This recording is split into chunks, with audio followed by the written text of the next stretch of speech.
Buonasera. Good evening.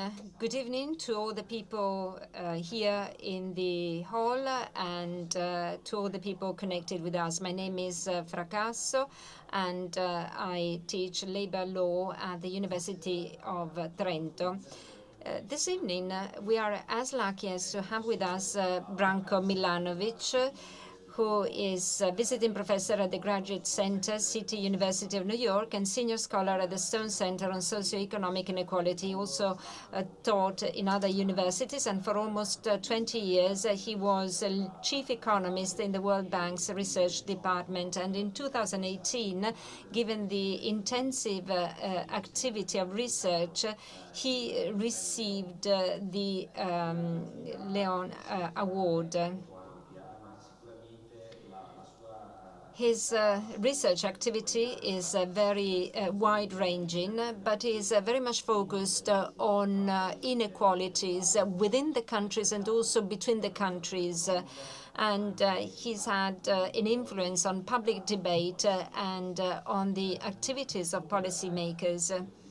Apart from many publications in journals, Professor MILANOVIC also wrote many books. Some of them have been translated in Italian, and they've been very successful because Professor MILANOVIC combines technical analytical analysis on these issues with a wider perspective, including history and history of the economic thinking. And his latest book is no exception. He was translated by La Terza. In Italian, it is Capitalismo contro capitalismo. And the original title is Capitalism Alone, starting from the observation that capitalism is the dominating system which is present in the Western countries and also in other countries such as China. The book describes the issues, the evolution of these two types of capitalism, and many aspects are highlighted. And I really recommend you to read the book. And there is also a strong connection between these types of capitalism and globalization. Well, in the Italian introduction, and the book was published in 2020 in a full pandemic. So in the Italian introduction, there is a comment about the impact that COVID-19 may have had on the perception, the functioning, and the future of these forms of capitalism and globalization. And this informs also this evening debate. Well, I will take no other time. I thank Professor MILANOVIC once again for accepting our invitation, and I give him the floor. And then we will have some questions at the end. Well, thank you very much for really very kind introduction. I am, of course, very happy to be, however, virtually in Trento. I was there twice before, and I have to say I enjoyed it very much every time. It was, beautiful weather and beautiful food, and I remember beautiful ice creams and excellent discussions and questions. So I'm sure that it will be the same today, except that I will not be able to be physically there, but I hope to be there sometime soon. The book is called Capitalism Alone, in Italian Capitalismo contro capitalismo. And the reason why the Italian title is Capitalismo contro capitalismo is because the book really contrasts, as you can see on that slide, two types of capitalism. One is liberal meritocratic capitalism of the West. I used the United States mostly in the discussion, but it really applies to many Western countries. It's the capitalism that combines democracy in the political sphere. And the second is what I call political capitalism, where I use mostly China. Now, I will not speak today of political capitalism simply because the book actually, I think, has quite a lot of themes and I cannot cover them all. So I've decided to cover the chapter 2, which is about liberal and political capitalism. I'm sorry, liberal and meritocratic capitalism, but to leave the political capitalism out, although for some people who have read the book, maybe they can, of course, discuss that part.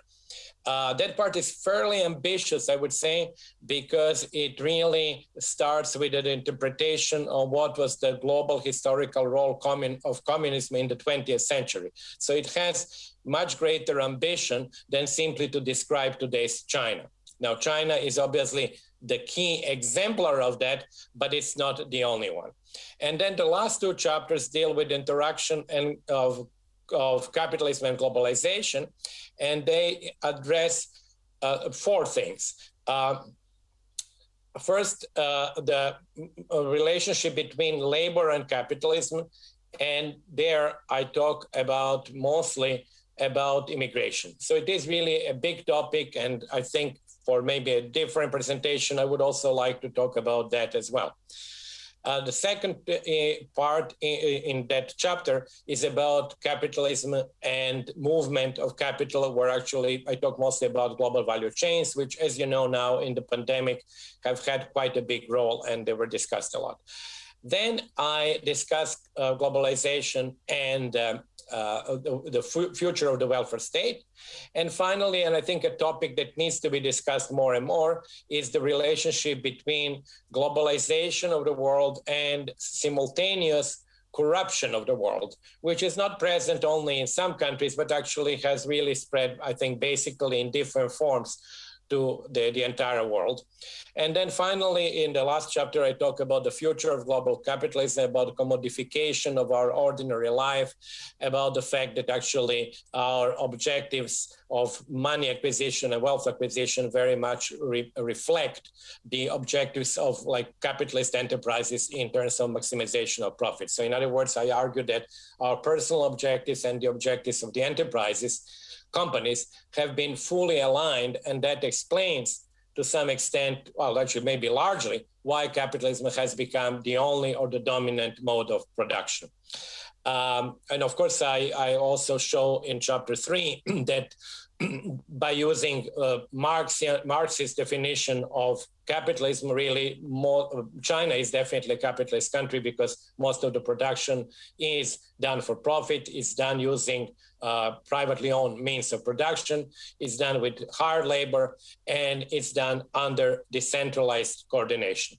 So having said like a little bit about the structure of the book, let me move into the really talk proper, where I would really discuss the 6 systemic inequalities in meritocratic or liberal capitalism. I may not cover everything else, the outcome, which many people know, is the shrinking middle class. And I would also say a few things about policy changes, which in my opinion are necessary. So let me start first with simply defining what I have in mind so that things can become a little bit clearer.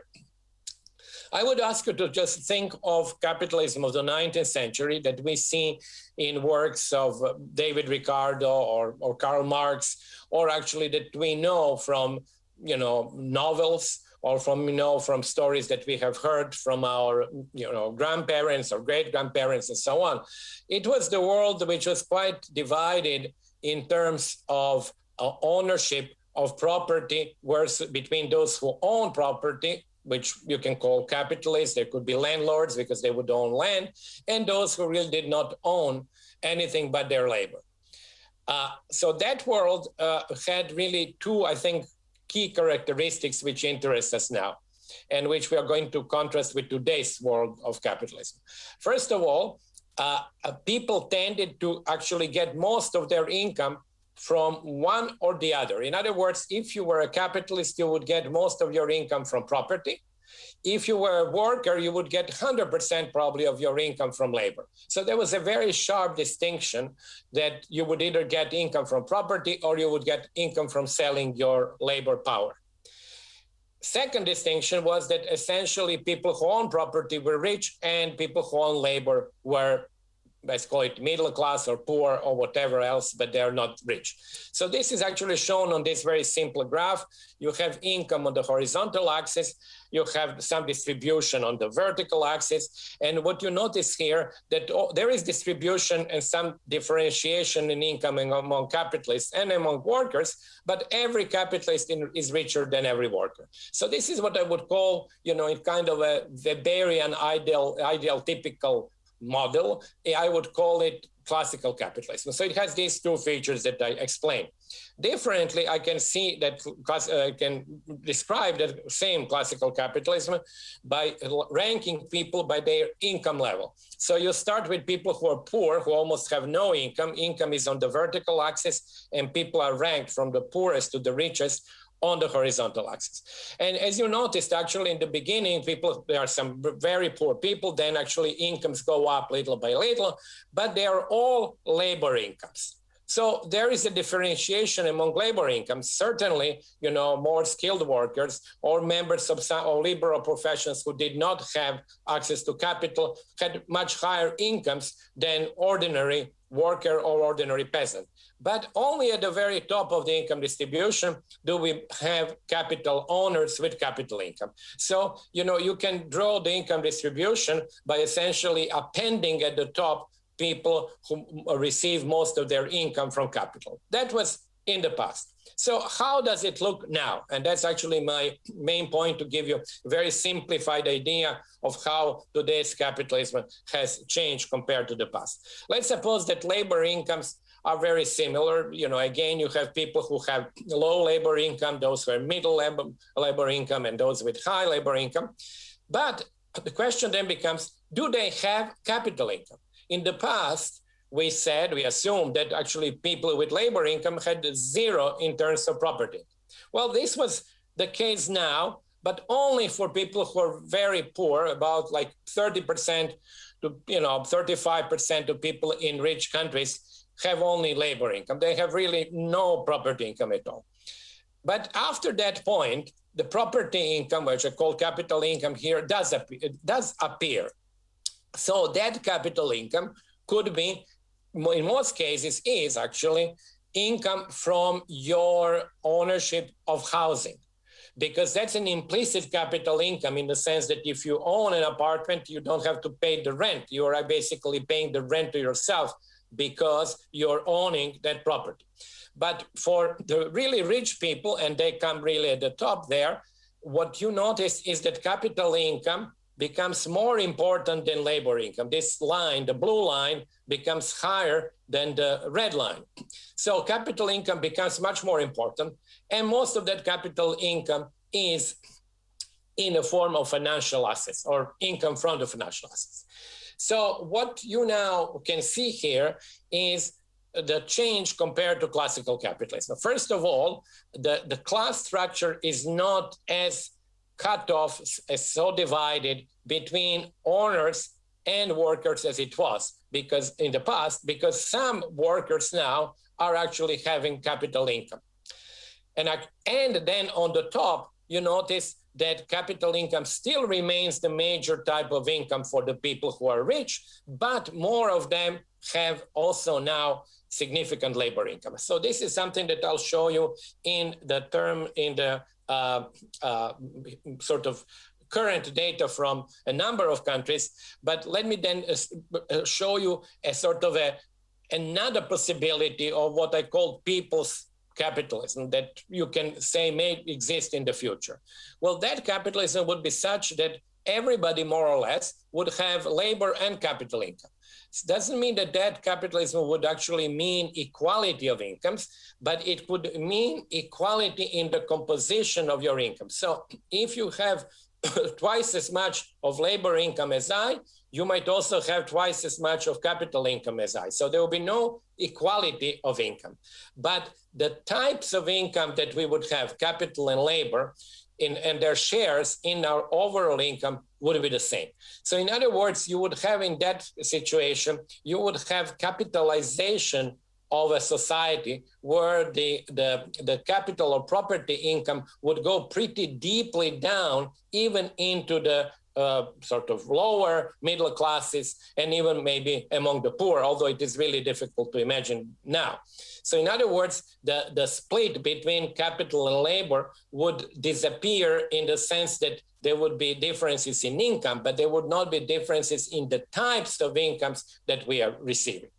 So let me then go for this, like listing these 6 systemic inequalities in liberal or meritocratic capitalism. I'm not going to read everything here, each of these points, because they would be discussed in turn one by one. So you can just sort of look very quickly what is written here. I'm not going to spend time rereading it, but even if you have not read it, it would just come one after another. The first systemic inequality is something that we have observed now since the 1980s, essentially. It's that at the level of national accounts, in the macro sense, capital has become more important compared to labor. In other words, in the past, we thought that labor and capital were actually having constant proportions, more or less. You know, labor was receiving between 65 and 70% of the national income. Capital was receiving between 25 to 30% of national income. Well, what you notice here is that there was an increase, and a significant increase of about 5 percentage points in the G7 countries after 1980s. Now, the reasons for that could be globalization, which actually made the number of people working under capitalist conditions much greater, and that thus changed the relative scarcity and relative power of capital and labor. So if you suddenly have, as you did with the inclusion of China, India, former Soviet Union in the capitalist framework, you suddenly had several billion people who actually were included in the capitalist framework. That, of course, weakened the power of labor. You can also say that the power of labor was weakened by policy decisions.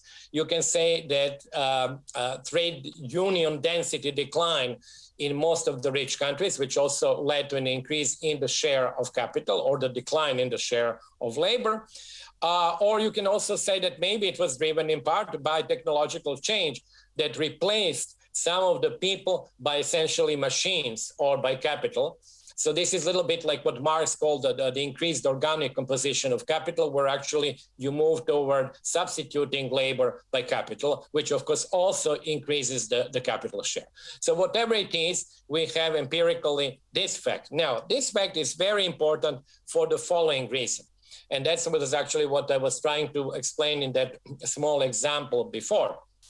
It is important because when the capital share is increasing, it quasi-automatically leads to an increase in interpersonal inequality.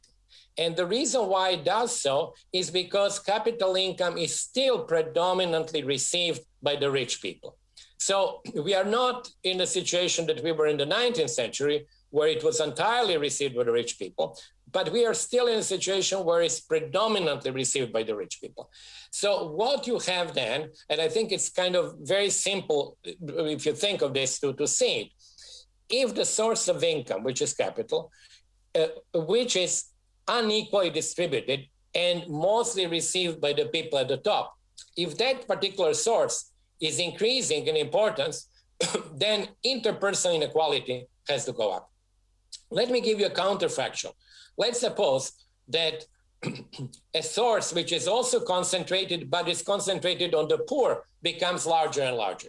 Let's suppose unemployment benefits become bigger and bigger. What is your sort of intuitive feeling? What will happen?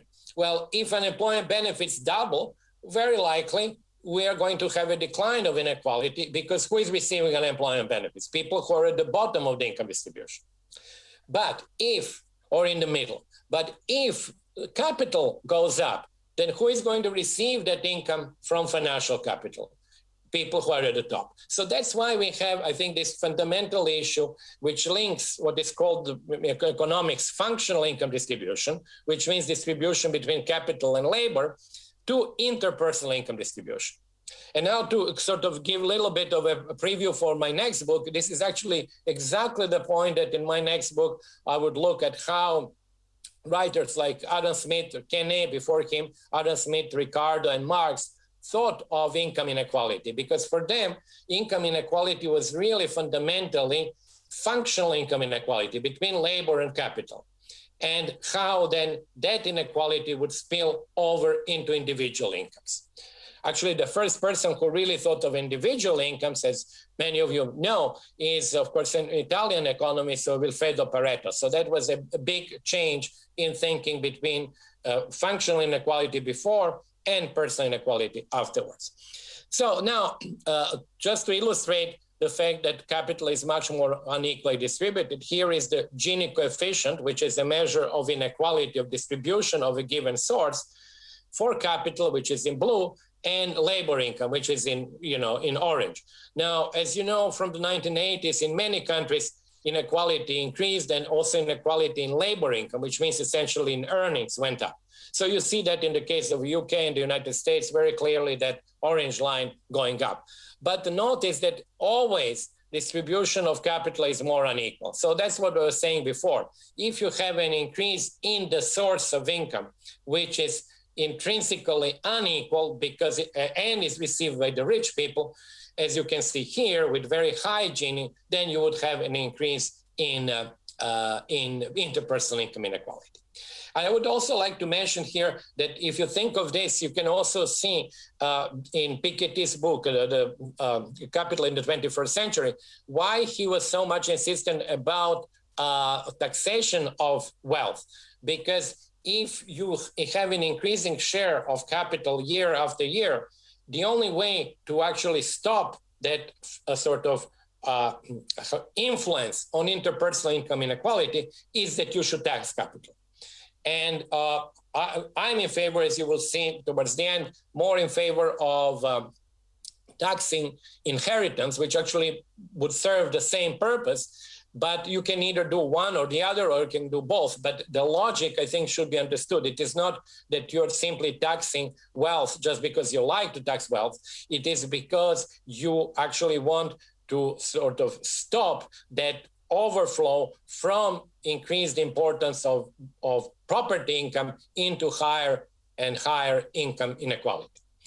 So the second feature of modern capitalism is that, as I implied before, it is actually complicated graph, so I will not try to explain very much of that, but simply to show you, as you can see, read there, that 80% of the financial assets are owned by the rich. So in other words, what is actually happening when you look at the assets, about a third, as I said before, of people, when you start putting them in by ranking, about the bottom third does not have any assets. Then you have, and actually many developed countries like the United States, their assets are negative because they're able to borrow and to live reasonably well, but they permanently have negative assets. And so in other words, they're owning more than they have in terms of their gross assets.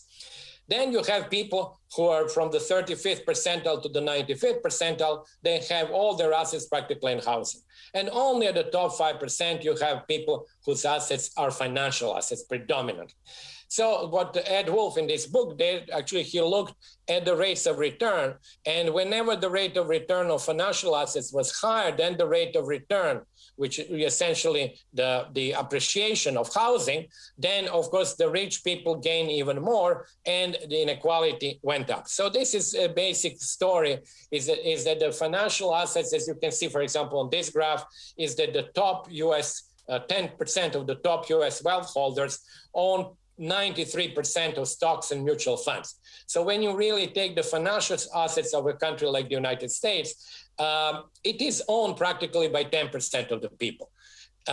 Because as I said before, the housing is owned, of course, much more broadly, but the financial assets really are owned essentially by the rich. So then the question is, are the rates of return on these financial assets exacerbating inequality, making inequality worse by making the rate of return to higher assets higher? In other words, if you have 1 million for assets and you invest that, is your rate of return going to be higher than if you have 10,000 euro, for example, and invest that? And this is a very new part of the work. And actually people now find, as you see on this graph, actually, as you move towards the higher wealth percentile, the rate of return goes up.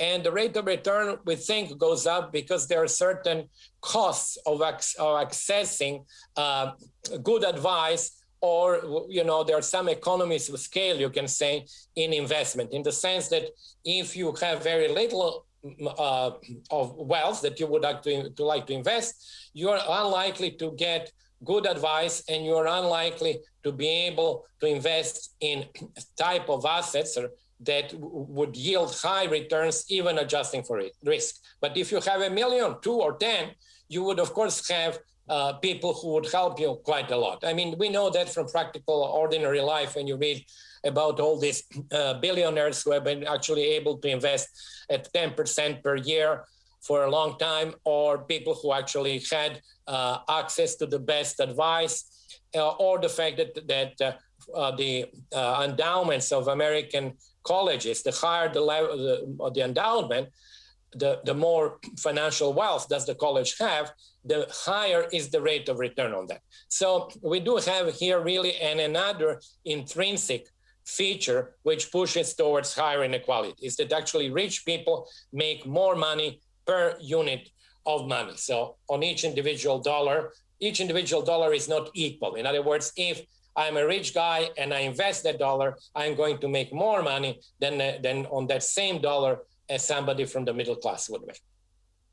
Now, the third one is what I call homoploutia in my book. This is the first time that this term had been invented, and a phenomenon. So when you have a new phenomenon, of course, you have to go back to some Greek neologism that you tried to create, as I did, and checked it with my Greek friends, and they didn't understand exactly at first what I meant, but, you know, when I explained to them, they said they couldn't come up with a better Greek neologism, so they said, okay, use that one.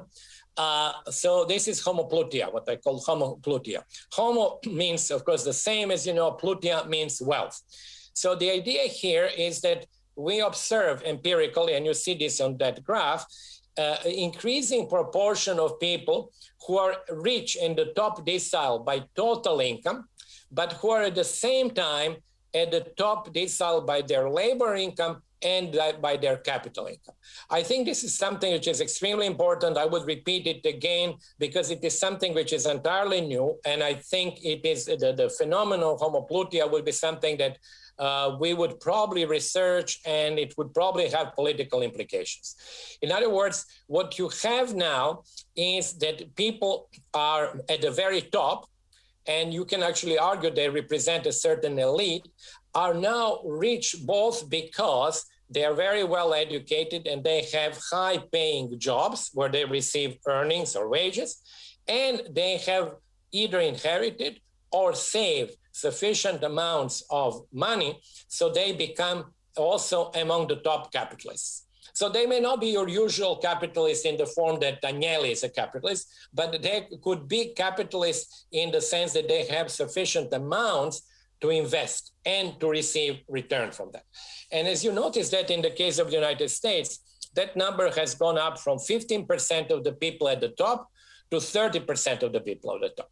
I'll show you now numbers for several countries, including Italy, for example, which in this graph is like number one in the world, with 27% of people at the very top of the income distribution, who are also at the top of, in the top decile by labor earnings and in the top decile by capital income.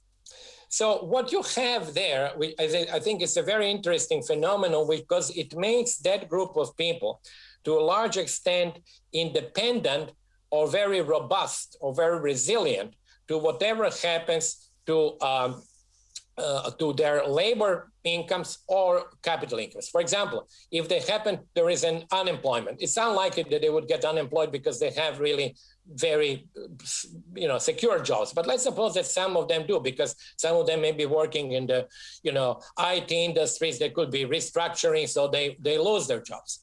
Well, they will have a still significant capital income to go back to. Or let's suppose that there is suddenly collapse of the stock market, so their capital income goes down.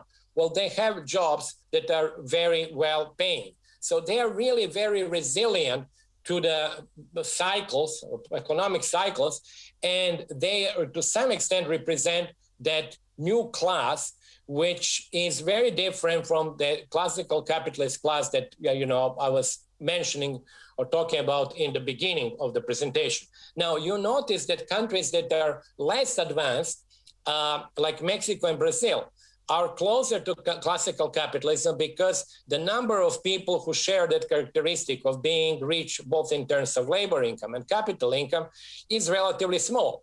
So what would you expect in a classical capitalism? Well, that number should be actually close to zero, or very small number, because really people who are capitalists are not going to double as sort of workers. And workers would not have the opportunity to have enough capital income to become significant capitalists. But in more advanced economies, as you can see here, Italy, Netherlands, Finland, Ireland, USA, you have more than a quarter at the top who are actually both capital and labor rich. And that's why homoploutia comes in. So now, why is homoploutia also important? First, because it actually can answer the question, to what extent is homoploutia driving the increase in income inequality? And we have done it, I've done it in a paper with Jonathan Berman on the case of the United States.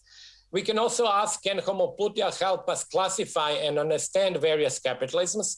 This is already implied in the previous graph, and I did additional work with Marco Rinaldi on that, which is quite really very interesting work. I will not have time enough to talk about that, but I want to say the third point, which is more speculative. Does homoploutia make social mobility less and fight against inequality more difficult? Or is it a dramatic improvement upon classical capitalism? So in some sense, it's a dramatic improvement because you don't have the class structure, which is so rigid as it was in the past. On the other hand, it does actually make social mobility less because people are able to have both capital and labor income. As I will show you in a minute, they would actually have other forms to preserve their position. And as I was saying before, they're much more resilient to economic change. So we might actually, if I want to summarize this, we might have sort of reduced the importance of classical class, labor versus capital, but we might have created an elite. So this is, I think, a kind of a movement from like class-based divisions into the elite versus the rest division. When it comes to homoploutia, we have actually done additional work, but this was work with Berman that I did.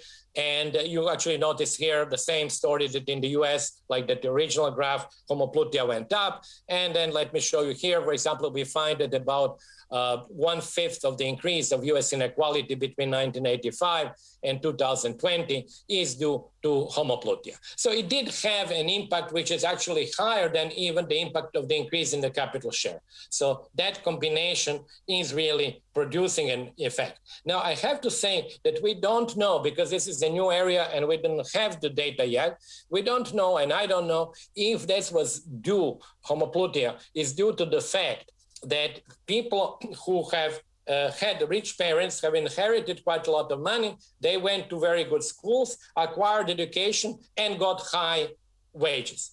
Or is it that you were actually able to save over your lifetime because you had high wages, and then maybe at a certain age, maybe 40 or 50, whatever, you became rich enough to be also a rich capitalist? I think both of these things happened, but we would actually in the future work try to, I hope, to find out which one of them was more important. This graph is from the work with Marco Rinaldi that I mentioned, where we actually look at countries and compare them and put them in different categories, whether they're closer to classical capitalism or liberal capitalism. I will not explain all of these details. There are too many dots and too many countries. But notice at the very top, there are Latin American countries and India, which are close to classical capitalism. Then countries of Western Europe, which is this big circle, where actually they're further apart from that classical capitalism, as I have shown you, because there is much greater homoploutia in those countries than in the countries of classical capitalism. And then there is a very special role played, which I will not have the time to explain here, by the Nordic countries, where actually there is a strong capital income, but most of the time the strong capital income comes only out of pensions, which are received from the savings, forced savings that you have had to make during your lifetime. So, or working time, actually.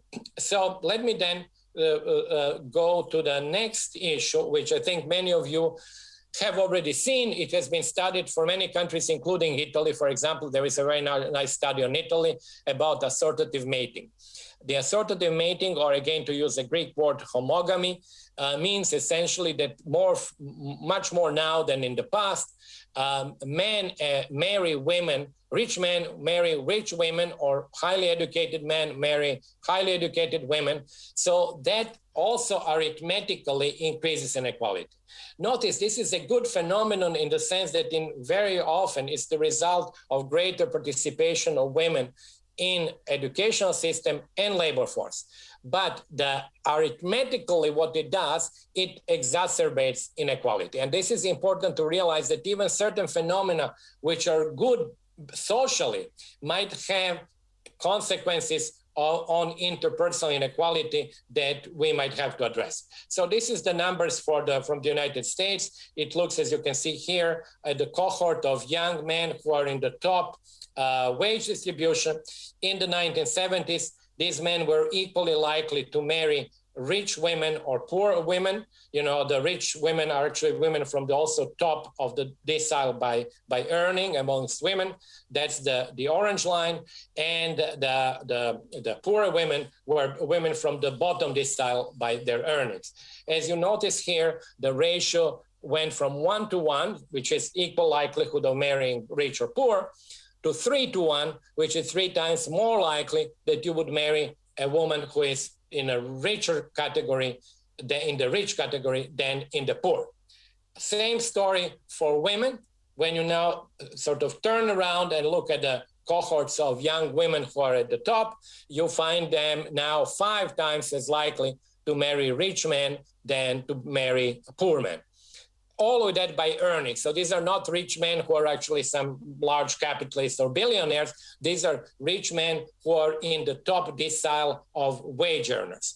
And they are marrying women who are in the top decile of wage earners. So it's really, if you want to see it, it's really sort of an upper middle class phenomenon. We are not really talking here about billionaires marrying billionaires. We are talking about a substantial number of people, highly educated, with good incomes, good wages, marrying women, or the reverse, women marrying men of that same level. Or, you know, with homosexual marriages also, we don't have enough of them to be in the sample, but that's probably happening the same.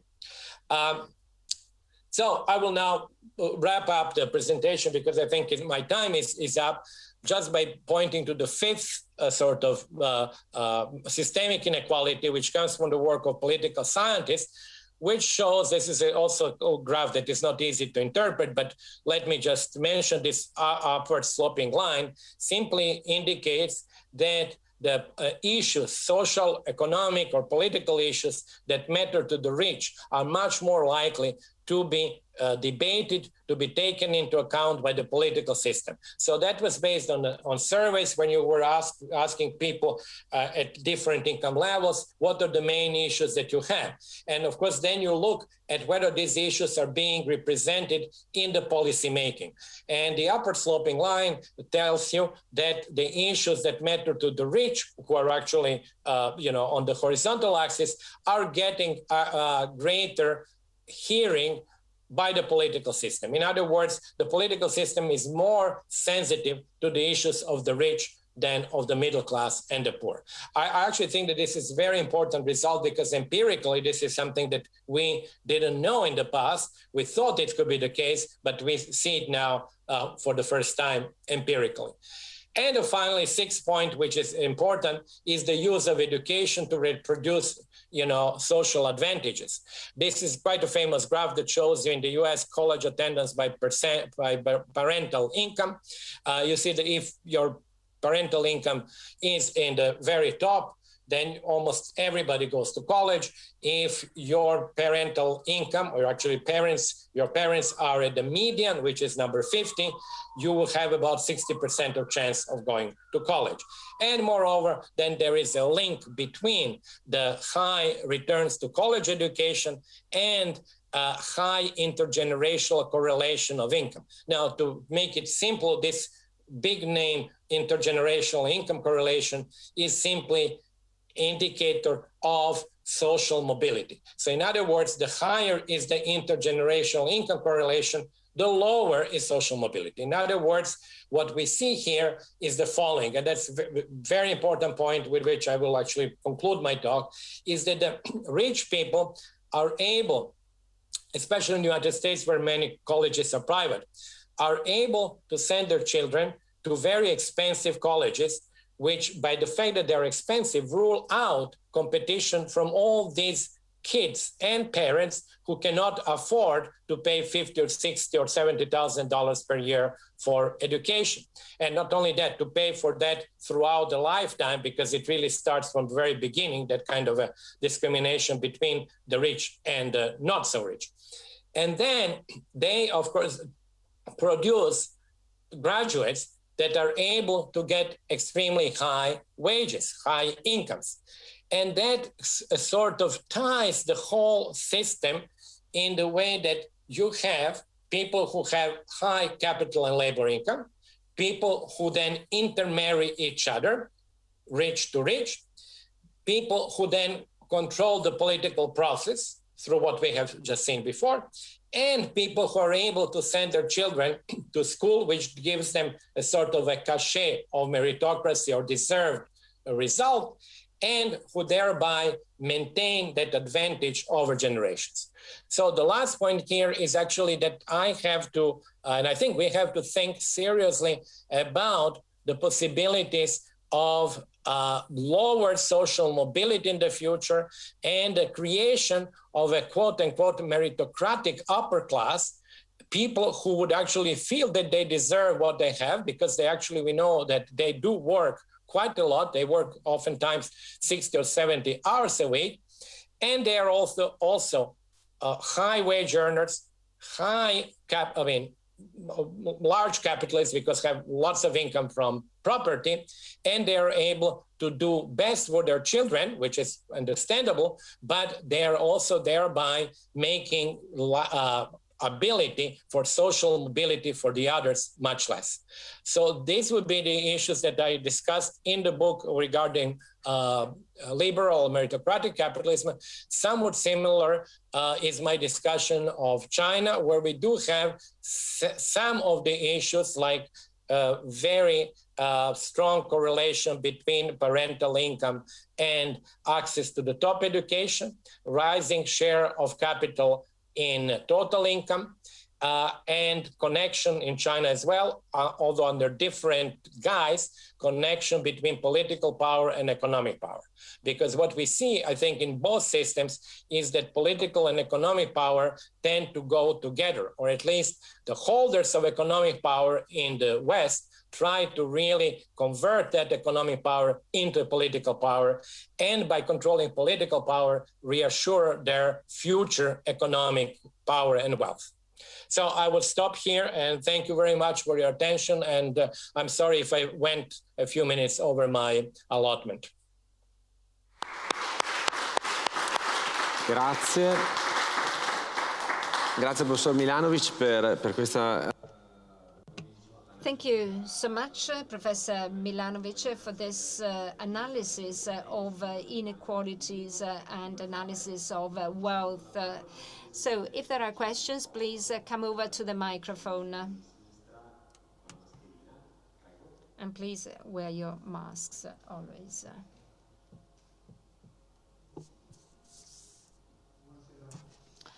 Hello, good evening. I have two questions.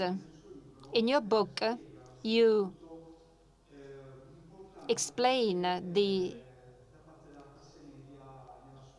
importance of the middle class in history, in relation also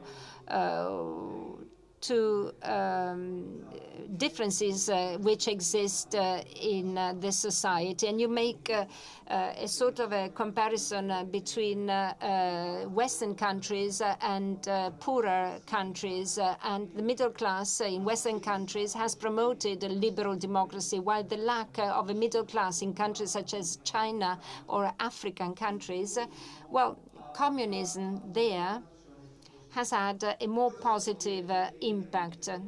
And then I have another comment or question about what you just said. I was wondering about that.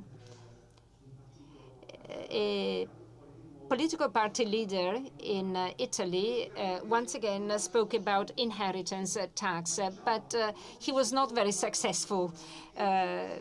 Isn't it possible to find a solution so that we have an inheritance tax which relates to the inheritance, but which then uses that tax return for, I don't know, job creation or other things? What do you think about that? Okay, thank you to both very good questions. On the first one, this is I would have to give a very long answer, so I would really make it short. The allusion was made to the chapter 3 that I briefly mentioned, where actually I talk of the global historical role of communism. And my argument is that in countries like China, in particular, communism had a twofold role. It actually had the role of making country free from sort of semi-colonial status. So in other words, it had to fight for national independence. And second role was to destroy the feudal institutions which exist, or quasi-feudal institutions, position of women, lack of education, agrarian reform, all of that.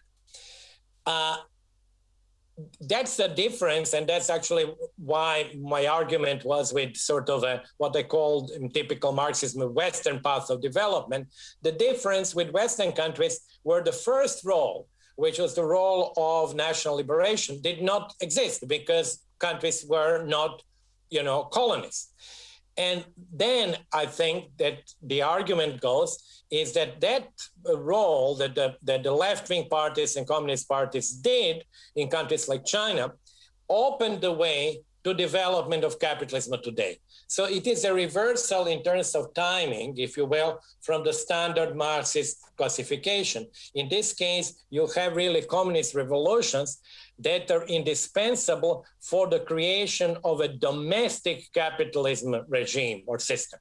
And I think that in that sense, China's capitalism is, I think, almost paradigmic because it actually builds upon the achievements of the communist revolution. So this is the role which I think was played by the left-wing parties and communist parties in countries like China and Vietnam, but also in others, Algeria, Angola, Ethiopia, even you can actually argue that for India. But in the more standard Marxist model, it was really, or actually modernization model, it was the middle class or the working class in the Marxist model that played that role. But as I said, the difference between the West and the rest of the world was that the West was not politically dependent on others. And that was, I think, a big difference. And of course, I think it was not seen very much until the early or even mid-20th century that there were really fundamental differences between countries that were conquered and they were colonies and countries that were not. And then regarding inheritance tax, yes, actually, as you know, many countries, actually Sweden, for example, doesn't have an inheritance tax. Many countries have actually eliminated or reduced the tax. Oftentimes it is not popular, but I think there is also a question of information here. I think actually many people who would not pay the tax don't like it because when we're talking about inheritance tax, we are not talking about confiscation of wealth. We are talking simply about the tax that would be substantial, but that would actually still leave quite a lot of wealth to the next generation, and that would be also only above certain threshold. But if you don't like that, then of course an alternative is, as I was saying before, a wealth tax. But that is an annual tax on wealth. That would be okay too. But you have either way to come up with a solution of checking the rising concentration of wealth and stopping that rising concentration of wealth from increasing interpersonal inequality.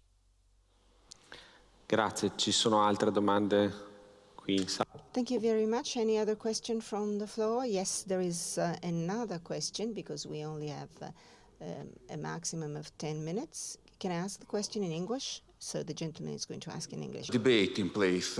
Some people say that billionaires shouldn't exist at all, full stop, because the mere existence of billionaires is bad for democracy and is bad for economic efficiency. Other people disagree. I'd like to have your opinion about the mere existence of billionaires. Well, this is, of course, a difficult question. We could, of course, not have them. Actually, you could simply put a tax that would take the entire wealth above $1 billion. I don't think that it would be an unreasonable proposition to have. It's very sharp, and it seems very sort of unlikely because there are so many of them. But there is a problem, and I totally agree with what you said in the question, is not only, well, first there is a political influence which they have, but I would even go more deeply. There is a social influence. We have now the situation that billionaires are deciding how the health policy should be conducted. Billionaires are actually funding things that the United Nations is doing. You know, anybody who knows the origin or founding of the League of Nations at United Nations, it is an almost unbelievable development that interstate organization now depends on rich people funding it. Billionaires, of course, are extremely influential as we see them in Davos every year. So there is an influence that goes through the media, for example, which you know in Italy quite well, which of course also happens in the US, that actually probably the second most important paper in the United States is fully owned by the richest person in the world. So when you put these two together, I mean, it really is kind of striking that the richest person in the world owns the most influential newspaper. And then you have Bloomberg as well. So their influence has spread to so many domains where that should not be. And the reason why it has spread is because they have money and everybody depends on that money. Universities depend on their money, so they decide what university should study because they fund universities. And I think that's basically a very unhealthy influence. Grazie. Allora approfitto per anch'io una domanda. Thank you very much. So let me ask a question then. In the book, you never mentioned banks, but in the capitalist system, banks do play an important role, and the financial system should enable the people who do not inherit such resources to be capable of doing so. What is the role of the banking system, and is there a solution in that regard as well, or should it only be a transfer of accumulated wealth?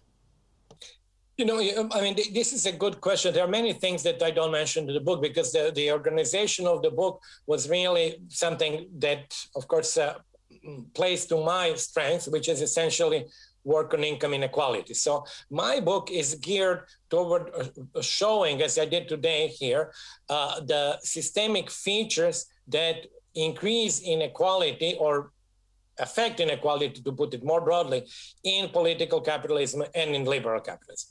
There are many other aspects, including banking that you mentioned, and production, that are not actually included in the book. For example, I don't discuss, and I sort of say it openly because there are issues there that I don't know. I don't discuss, for example, increased role of monopolies, which is quite important. The patent rights, for example, also. As you said, the role of the banking system.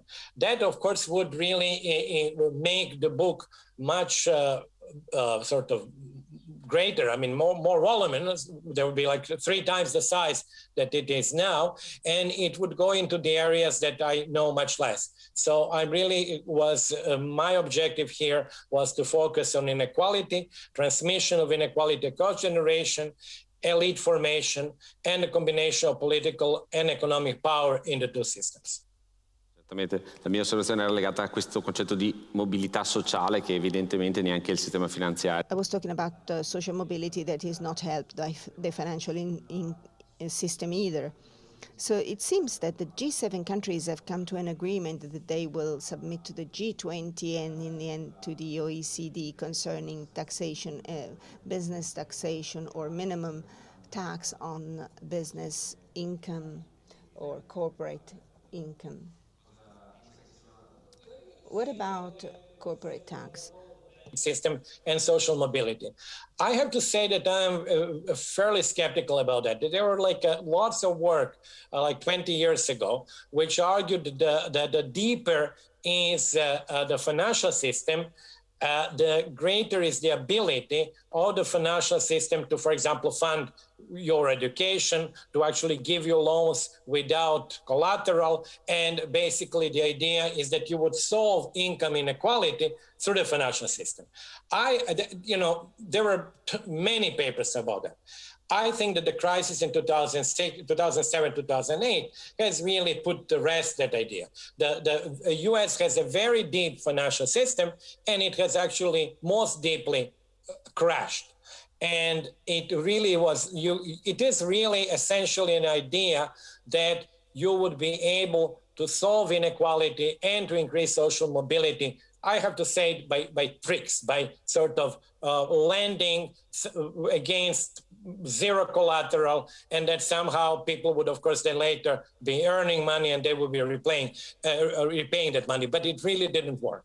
So I'm not at all convinced that the financial system is strong enough to play really a role of increasing social mobility. If we want to do that, I think we have to do it in a more standard way, which is opening up the education system and making social transfers. Molto bene. Direi che dobbiamo chiudere probabilmente per rimanere nell'ora. Well, I think we have to conclude so as to keep to the time frame allotted to us, unless there is a super urgent question. If not, I would like to thank Professor Milanovic for accepting our invitation and for giving us this very interesting lecture that will for sure contribute to the enhancement of the debate at the international level. So thank you again, and hopefully we will see you in person next year at the festival. Thank you. Bene, e buon festival a tutti.